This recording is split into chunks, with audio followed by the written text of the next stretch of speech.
sempre escrevo em primeira pessoa, não escrevo sobre o outro. E quando eu escrevo sobre o outro é muito semelhante a mim.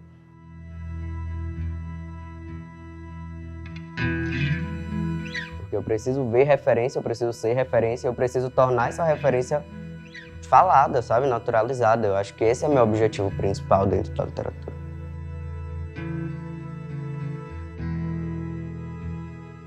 Eu acho que hoje eu me coloco na poesia muito mais do que em qualquer outro espaço da literatura. No início foi muito difícil eu tirar o olhar romântico da poesia, porque a gente constrói a ideia de que poesia é só falar de amor. E eu me colocar como político dentro da poesia foi um processo muito grande. Eu vejo muita poesia como a forma que eu chego no outro para me escutar. Quinta série do ensino fundamental, e aí na primeira aula de literatura entrou Vânia Mello, que é minha segunda mãe hoje. Ela esteve comigo durante toda a educação fundamental e médio. Basicamente, hoje a gente ainda tem uma relação realmente de mãe e filho. E aí ela virou pra mim, em algum momento da aula, e fez: eu quero que você escreva uma poesia. Hoje a atividade vai ser escrever uma poesia. E eu fiz: não. Ela: como não, garota? Eu sou professora. Eu fiz: tá bom, eu não vou escrever. Aí a gente conseguiu, depois de muita resistência, fez: não, beleza, eu vou escrever. E aí eu só entreguei, assim, eu fiz aí, uma atividade, uma demanda, sabe? Não era algo que tinha aflorado em mim. E aí quando eu entreguei, ela fez: eu não acredito que você mentiu pra mim por 50 minutos, dizendo que não sabia escrever. Eu fiz: eu não acredito que você tá achando que eu menti pra você, eu só queria nota, realmente. E aí ela falou, não, isso aqui tá incrível pra o que você quer. Você conseguiu criar um personagem, que na época era um personagem, conseguiu criar um cenário, conseguiu criar uma narrativa e fez a gente acreditar nisso aqui. Se ver poeta ainda é um processo que beira, muita coisa. A gente tem uma construção de poeta que é de Drummond, que é de Camões. Então você vê um cara trans, negro, periférico, subúrbio de Salvador, se colocar como poeta é uma responsabilidade muito grande, é uma coragem muito grande. É muito complicado não se ver naquele lugar. Você está num lugar em que você quer se construir como alguém que demanda funções sociais. Num espaço que você não consegue se enxergar, é você se questionar o tempo inteiro o que é que você vai fazer enquanto sujeito na sociedade. Então, pensar marginalização, pensar marginalidade, não pelo estereótipo que a gente tem, mas pela ressignificação da palavra, para a gente conseguir trazer esse montante de outras culturas que tem dentro de periferias, que tem dentro do estereótipo, do marginal, é fundamental. E eu acho que é isso que eu pretendo, não. Eu acho que é isso que eu faço, sabe? Da forma que eu consigo. Há alguns meses eu comecei a movimentação para fazer a vaquinha para minha mastectomia. E aí eu fiz a partir da venda dos livros. E aí foi um movimento gigante. Eu consegui o valor da mastectomia em 2 meses, o que eu não imaginava que aconteceria. E para além disso, que foi um fator muito singular, eu conheci muita gente, eu encontrei muita gente nesse processo. Uma das pessoas que eu encontrei, ela comprou meu livro. E aí ela disse que era muito bom e tal. E algumas semanas depois, ela voltou a falar comigo e disse: eu quero te contar uma coisa. Eu não quero que você ache que eu tô querendo entrar demais na sua vida, nem nada do tipo. Mas eu tenho um filho, ele tem 6 anos.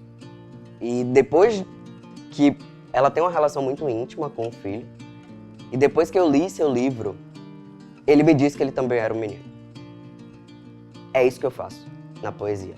Não é só fazer político, é se fazer sujeito, é se ver como uma pessoa que pode mostrar que isso existe.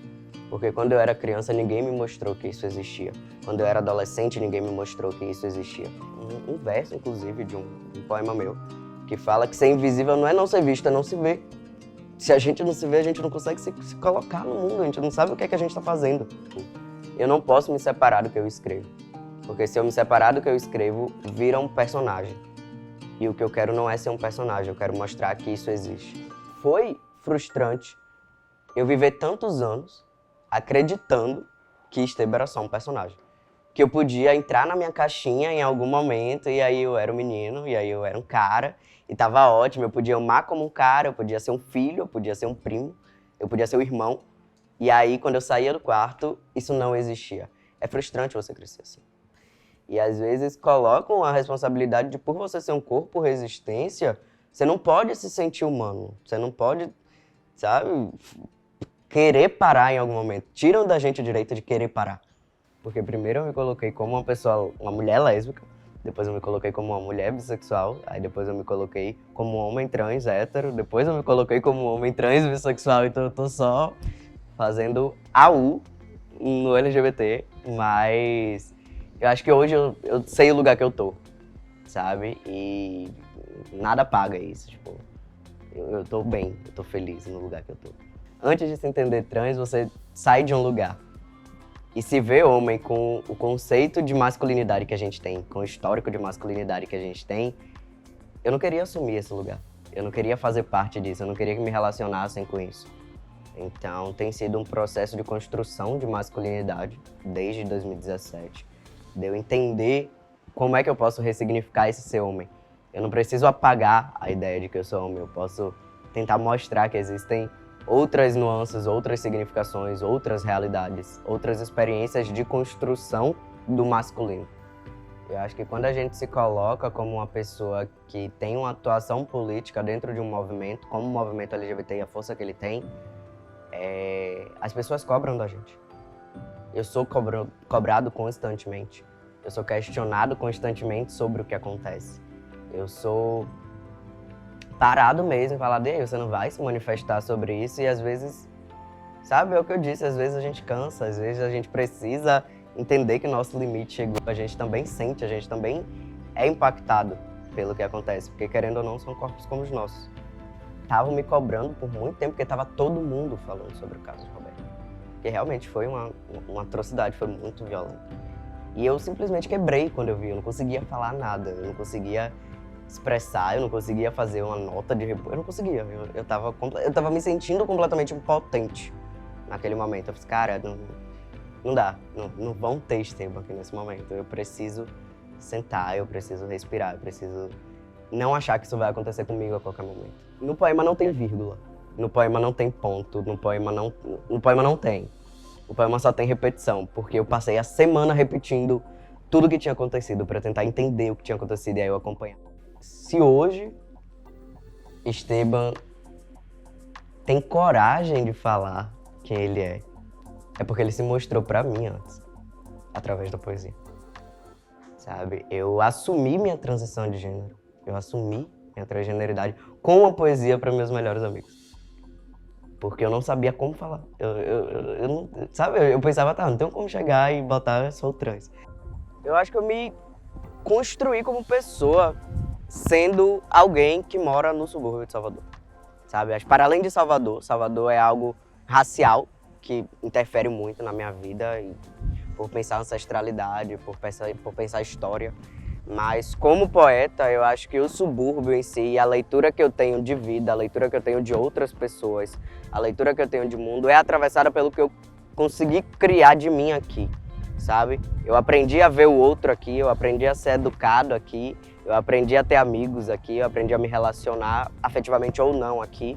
Então, eu não tenho como falar de mim sem falar do subúrbio. Meus livros, todo poema praticamente, vai ter pelo menos uma referência que fala do subúrbio. Ou de Salvador, mas principalmente do subúrbio, dos becos daqui, das ruas daqui, das vielas. Como se colocar LGBT em Salvador, sabendo que o risco tá não apenas fora de casa, mas em alguns casos dentro de casa mesmo, é entender por que a gente tem tanto receio de algumas coisas.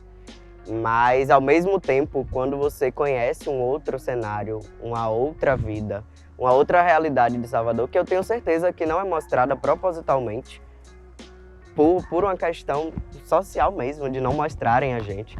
Quando a gente se vê nesse lugar e a gente começa a interagir culturalmente com esse lugar, começa a interagir politicamente nesse lugar, a gente vê que Salvador é mágica nesse sentido, sabe? Existem casas de acolhimento, existem políticos e políticas LGBTs, existem times de futebol LGBTs, sabe? Que não se fala sobre isso. Hoje eu consigo ver que eu tô criando um nome, eu consigo ver que eu tô sendo reconhecido e é um ato extremamente político eu conseguir colocar como uma das minhas maiores referências a periferia de Salvador, que é algo tão marginalizado e tem narrativas horríveis se a gente pegar no contexto geral. Eu tenho Sal Agosto, que foi publicado em 2018 pela Padê Editorial, e tenho Com Mãos Atadas e Como Quem Pisa em Ovos, que foi publicado pela Paralelo 13S aqui em Salvador ano passado, 2021. Ela estava fazendo o projeto Escrevivências e quem estava fazendo toda a curadoria e é a pessoa que dirige a Padê é a Tatiana Nascimento, que é uma pessoa incrível, uma artista incrível. E aí estava tendo um projeto para pessoas trans publicarem. Eu não fazia ideia. E aí eu recebi um e-mail, de tava tendo o projeto Escrevivências e como tinham gostado do exemplar do meu livro e queriam que eu participasse. E aí eu fiz, ok, mas que exemplar meu que você gostou? Eu tô recebendo seu e-mail de resposta e eu nem enviei nada. E aí alguém mandou, pegou poemas meus soltos que eu publicava em blog, em Tumblr e tal. E aí juntou, tudo e mandou pra Tatiana. E pelo visto, pelo meu e-mail, inclusive, porque eu tava lá que eu que mandei. E aí eu recebi a resposta de um livro que eu escrevi e não sabia que era um livro, basicamente. Eu fui convidado pela Paralelo no meio da pandemia, E o processo de criação e de escrita na pandemia foi muito difícil. É basicamente um livro que fala sobre cansaço. Só que eu acho que para além disso eu consegui, não foi de propósito, mas eu consegui fazer uma relação entre o Sal Agosto e o Com Mãos Atadas Como Quem Pisa em Ovos. Porque o Sal Agosto, como era meu primeiro livro, do início de transição, ele fala de como as pessoas me viam o tempo inteiro. Porque a gente acha que a gente ser trans tá sendo lido como algo por outra pessoa. Então é um livro que fala muito sobre esse outro olhar, sobre como é o outro me ver e tudo mais. E aí nesse Com Mãos Atadas e Como Quem Pisa em Ovos eu falo sobre como eu me vejo, eu falo sobre como eu me coloco no mundo, eu falo sobre como eu tô cansado, inclusive, de ser essa pessoa política e tudo mais. E acho que muito disso atravessa a maturidade da transição.